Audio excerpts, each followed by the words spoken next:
m'apareix a mi pues, molt fort que avui en dia, en el segle XXI, se pugui tancar una persona per les seves idees.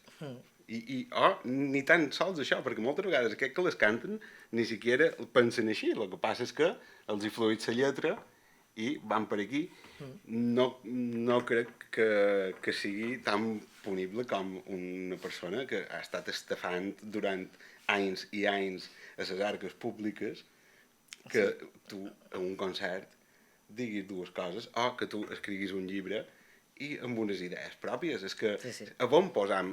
A mi el que me fa por és a on posam la vara, a on s'atura això. No? Qui decideix que fins aquí tu pots escriure això i a partir d'aquí no?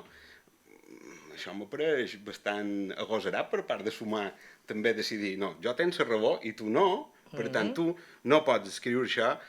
A més, crec que és un insult cap als lectors perquè mos venen a dir que és tan beneït que no t'he de deixar llegir això per si t'ho creus. O sigui, m'estàs dient que som beneït a la cara?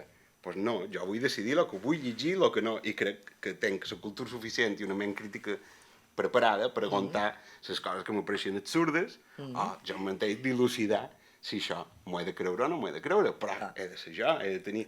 El que has de fer és invertir més en educació i en cultura i deixar-te d'aturar coses, que tothom tingui una ment preparada o crítica per poder llegir el que li dona la gana en vez d'aturar el llibre. Sí.